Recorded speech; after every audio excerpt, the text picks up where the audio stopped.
നിരോധിത ഇസ്ലാമിക ഭീകര സംഘടനയാണ് PFI. ഈ പോപ്പുലർ ഫ്രണ്ടുകാർ ഇപ്പോൾ CPM-ലേക്ക്, CPI-ലേക്ക്, കോൺഗ്രസിലേക്ക് ആധിപത്യം സ്ഥാപിക്കുന്നു എന്നുള്ള വാർത്തകളാണ് ഇപ്പോൾ പുറത്തു വരുന്നത്. മുൻ PFI-ക്കാർ ഇടതു പാർട്ടികളിൽ സ്ഥാനമുറപ്പിക്കുന്നു എന്നുള്ള വാർത്തകളാണ്. ഏതായാലും 1000-ഓളം പേരെ വധിക്കാൻ ഹിറ്റ് ലിസ്റ്റ് തയ്യാറാക്കിയ നിരോധിത ഇസ്ലാമിക സംഘടനയാണ് ഈ PFI എന്നുള്ളത് ഇപ്പോൾ വാർത്താ മാധ്യമങ്ങളിലും ഒക്കെ നിറഞ്ഞു നിൽക്കുകയാണ്. ഹിറ്റ് ലിസ്റ്റ് തയ്യാറാക്കിയ സംഘടനയാണ് PFI, നിരോധിത സംഘടനയാണ്. ഇത്തരത്തിലുള്ള സംഘടനയിൽ പ്രവർത്തിച്ച പലരുമാണ് CPI, CPM തുടങ്ങിയ പാർട്ടികളിലേക്ക് ചേക്കേറിയിരിക്കുന്നത്. പകൽ സമയത്ത് പാർട്ടിക്ക് വേണ്ടി പ്രവർത്തിക്കും, രാത്രിയിൽ SDPA-ക്ക് വേണ്ടി പ്രവർത്തിക്കും എന്നുള്ള തരത്തിലുള്ള വാർത്തയാണ് ഇപ്പോൾ പുറത്തു വരുന്നത്. ഏതായാലും ഇതൊരു ചില വാർത്താ മാധ്യമങ്ങളൊക്കെ പുറത്തുവിട്ടും ചില പത്രങ്ങളിലൂടെയാണ് ഇതിപ്പോൾ പുറത്തു വരുന്നത്. ഏതായാലും പകൽ പാർട്ടികളിൽ പ്രവർത്തിക്കുകയും രാത്രിയിൽ SDPA സജീവമാവുകയും ചെയ്യുകയാണ് ഇവരുടെ സ്ഥിരം പണി. ഭരണത്തിന്റെ ആനുകൂല്യം ലഭിക്കും എന്നുള്ളതിനാൽ മാത്രമാണ് ഈ ഇടതു പ്രസ്ഥാനങ്ങളിലേക്ക് ഇവർ ചേക്കേറുന്നത്. ഏതായാലും ആലപ്പുഴ ചാരുമൂട് SFI പ്രവർത്തകനെ വധിക്കാൻ ശ്രമിച്ച കേസിൽ ശിക്ഷിക്കപ്പെട്ട മുൻ PFI-ക്കാരനായ CPI പ്രവർത്തകരാണ് ഇത്തരത്തിൽ കമ്മ്യൂണിസ്റ്റ് പ്രസ്ഥാനത്തിലോട്ട് ചേക്കേറിയിരിക്കുന്നത്. അതായത് നിലവിൽ കമ്മ്യൂണിസ്റ്റ് പാർട്ടിയെ ഇസ്ലാമിക ഭീകരവാദികൾ ഹൈജാക്ക് ചെയ്യുക എന്നാണ് ഇതിന്റെ ചുരുക്ക വിവരം നമുക്ക് പറയാൻ സാധിക്കുന്നത്. ആളെണ്ണം കൂട്ടാൻ ഭീകരവാദികൾ ഒരുക്കിയ കെണിയിൽ CPI വീഴുന്നു എന്നുള്ളതാണ് ഈ വരുന്ന വാർത്തകളുടെ തെളിവുകൾ നമുക്ക് നിരത്താൻ കഴിയുന്നത്. അതായത് നമുക്കറിയാം, SFI നേതാവ് ചാരുമൂട് കുന്നിൽ നൗജാസ് മുസ്തഫയെ വധിക്കാൻ ശ്രമിച്ച കേസിൽ മുൻ പ്രാദേശിക PFI നേതാവായിരുന്ന ചാരുമൂട് വേടരപ്ലാവ് ഹാറൂൺ നിവാസിൽ ഹൈറൂലും പിന്നെ മറ്റൊരാള് നിഷാദ് എന്നിവരാണ് Mavelikkara additional sessions district and session judge 2 വർഷവും 3 മാസം തടവിന് ഒരിക്കൽ വിധിച്ചിരുന്നു. 1 മാസം സാധാരണ തടവിനും പിന്നീട് ശിക്ഷിച്ചു. 6500 രൂപ പിഴയും പ്രതികൾ ഒടുക്കണം എന്നുള്ള ആ ഒരു കേസിന്റെ വിധി വന്നിരുന്നു. 2018-ലാണ് ഈ കേസിന് ആസ്പദമായിട്ടുള്ള സംഭവം നടന്നത്. ഹൈറൂലും നിഷാദുമാണ് ഇപ്പോൾ CPI-ലേക്ക് ചേക്കേറിയിരിക്കുന്നത്. PFI-യുടെ തീവ്രവാദ ക്ലാസുകളിൽ ഇവർ ഒരിക്കൽ പങ്കെടുക്കുകയും അതിനുവേണ്ടി പ്രവർത്തിക്കുകയൊക്കെ ചെയ്തിരുന്ന ഇവര് ഈ 6 അംഗ സംഘം SFI പ്രവർത്തകനെ അന്ന് ആക്രമിക്കുകയാണ് ചെയ്തത്. ആക്രമിച്ച കേസിനെ ആസ്പദമാക്കി ഇവർ ശിക്ഷിക്കപ്പെടുകയും പിന്നീട് ഇത്തരത്തിൽ PFI നിരോധിച്ചതിന് ശേഷം ഇവരുൾപ്പെടെയുള്ള വിവിധ സംഘാടകർ പല പാർട്ടികളിലേക്ക് ചേക്കേറാൻ നോക്കിയെങ്കിലും പലരും ഇത് അവഗണിക്കുകയും എന്നാൽ ഇവരെ കൂടുതലും CPI ആണ് കൂടുതലും ഇവരെ കയറ്റി വിടുന്നത്. കാരണം പാർട്ടിക്ക് വേണ്ടി പ്രവർത്തിച്ചുകൊണ്ട് രാത്രിയിൽ SDPA-ക്ക് വേണ്ടി പ്രവർത്തിക്കുന്ന ഒരു കൂട്ടസംഘം, ഇവരുടെ ഉദ്ദേശം എന്താണെന്നുള്ളത് നമുക്ക് പച്ച വെള്ളം കുടിക്കുന്ന ആർക്കും തന്നെ മനസ്സിലാവും. ഈ PFI-യുടെ നിരോധനത്തിന് ശേഷമാണ് ഈ ഹൈറൂലും ഈ നിഷാദും ഈ പറഞ്ഞതുപോലെ CPI-യിലേക്ക് എത്തുന്നത്. PFI നിരോധനത്തിന് ശേഷം ഈ സംഘടനയുടെ അറിവോട് തന്നെയാണ് പ്രവർത്തകർ മറ്റു ഉള്ളവരും എല്ലാവരും കൂടെ ഈ CPI-യിൽ ചേക്കേറാൻ തുടങ്ങിയത്. ആദ്യം മറ്റൊരു പാർട്ടിയിൽ ചേരാനായിരുന്നു ഇവർ ആഗ്രഹിച്ചിരുന്നത്, പക്ഷെ അത് നടന്നില്ല. അത് പരാജയപ്പെട്ടതോടുകൂടിയാണ് ഹൈറൂൽ ആദ്യം CPI-യിൽ എത്തുന്നത്. പിന്നീട് 2023 ഏപ്രിൽ CPI-ക്കാരനായ ഒരു മന്ത്രിയെ തൻ്റെ വീട്ടിൽ വിളിച്ചു വരുത്തി ഈ പറഞ്ഞോണം വിരുന്ന് നൽകിയ ചിത്രങ്ങളൊക്കെ ഈ ഹൈറൂൽ തന്നെ പുറത്തുവിട്ടു. അപ്പോൾ ഇവരുടെ സ്ഥിരം പണിയാണ് ഇപ്പൊ ഈ ഇടയ്ക്ക് നമ്മൾ കണ്ട 1-2 മന്ത്രിമാരുടെ വീട്ടിൽ SDPA പ്രവർത്തകർ പോയി മധുരം നൽകുന്നതും കാര്യങ്ങളൊക്കെ. അപ്പൊ ഇത്തരത്തിൽ CPI CPM പാർട്ടിയിലോട്ട് ചെന്നതിന് ശേഷം ഈ മന്ത്രിമാരെയും പ്രശസ്തരായിട്ടുള്ള അതിൽ നിലനിൽക്കുന്ന പ്രധാനപ്പെട്ട നേതാക്കളെയും വിരുന്ന് സൽക്കാരത്തിന് ക്ഷണിക്കുക അല്ലെങ്കിൽ അവരോടൊപ്പം നിന്നുള്ള ചിത്രങ്ങൾ സോഷ്യൽ മീഡിയയിൽ പങ്കുവെക്കുകയും ചെയ്യുന്നുണ്ട്. അപ്പോൾ സ്വാഭാവികമായിട്ട് ഇവർക്കറിയാം ഭരിക്കുന്ന പാർട്ടിയാണ്, അതിൻ്റെ ചില ആനുകൂല്യങ്ങൾ കിട്ടും.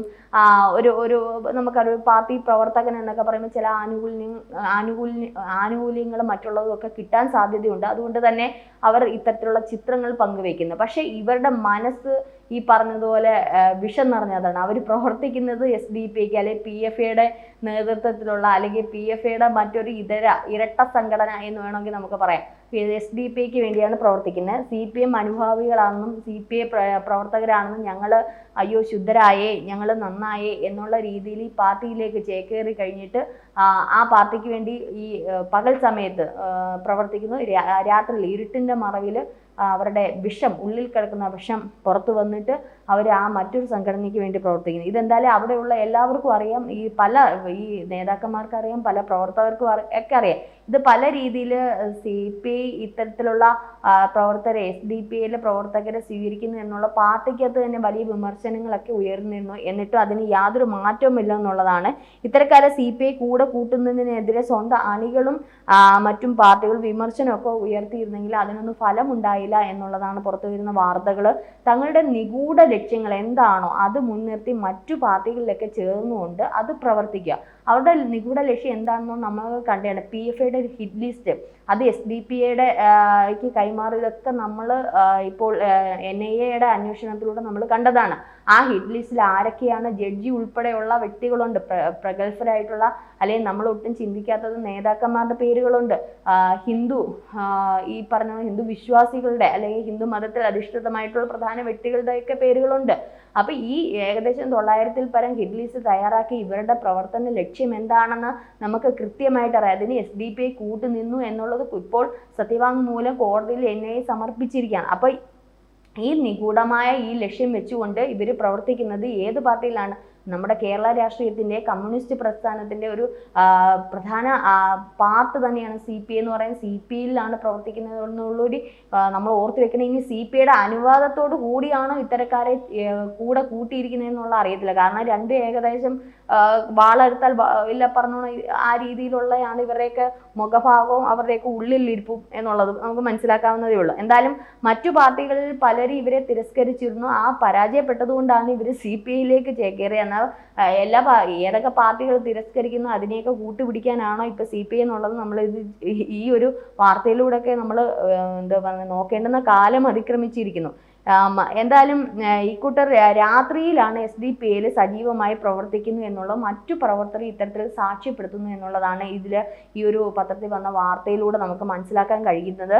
സമൂഹത്തിൽ സ്വീകാര്യത ലഭിക്കുന്നതിനായി വിവിധ പാർട്ടികളിലെ നേതാക്കളെ പൊതുപരിപാടികളിൽ ക്ഷണിച്ചും അവരുടെ വസതികളിലോ ഓഫീസിലോ ഒക്കെ ഞാൻ നേരത്തെ പറഞ്ഞതുപോലെ ചെന്ന് മധുരവിതരണമൊക്കെ നടത്തി അതിൻ്റെ ലഘുലേഖ അതേപോലെ തന്നെ അതിൻ്റെ ഫോട്ടോകളൊക്കെ വ്യാപകമായി പ്രചരിപ്പിക്കുന്നതും ഒക്കെ ഇവരുടെ ഈ SDPIയുടെ പതിവ് രീതിയാണ്. അത് വേറൊന്നുമല്ല, ഈ നേതാക്കളോടുള്ള ഇഷ്ടം കൊണ്ടോ അല്ലെങ്കിൽ ഈ പാർട്ടിയോടുള്ള അഭേദ്യമായിട്ടുള്ള ബന്ധം കൊണ്ടോ അല്ലെങ്കിൽ സ്നേഹം കൊണ്ടോ അല്ലെങ്കിൽ ഞങ്ങൾ നന്നായി എന്ന് കാണിക്കാൻ വേണ്ടിയിട്ട് ഇതൊന്നുമല്ല. അവരുടെ ഗൂഢമായ ലക്ഷ്യം മറ്റൊന്നാണ്. അതിൻ്റെ നേർരേഖയാണ് ഇപ്പോൾ NIA പുറത്തുവിട്ടിരിക്കുന്ന ഹിറ്റ് ലിസ്റ്റ്.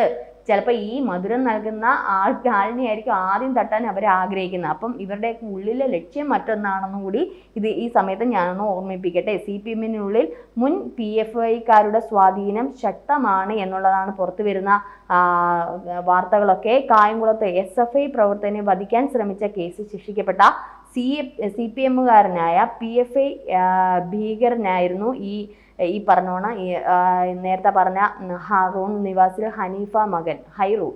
അതേപോലെ തന്നെ ഹൈറൂൺ മാത്രമല്ല നിഷാദ്, ഇവരാണ് CPIയിലേക്ക് ചേരി. ഇവർ മാത്രമല്ല PFI നിരോധിച്ചതിന് ശേഷം പലരും അതിൽ ആ സംഘടനയിൽ പ്രവർത്തിച്ചിരുന്ന നിരവധി പേരും CPMലും കോൺഗ്രസിലും ഉണ്ട് എന്നാണ്. കൂടുതലും CPI ആണ് ഇത്തരത്തിൽ ഇവരെ ഈ SDPIയിൽ പ്രവർത്തിക്കുന്നവരെയും അല്ലെങ്കിൽ PFI നിരോധിച്ചതിന് ശേഷം അതിൽ പ്രവർത്തിച്ചവരെയൊക്കെ ചേക്കേറാനുള്ള അനുവാദം കൊടുക്കുന്നത് എന്നുള്ളതാണ്.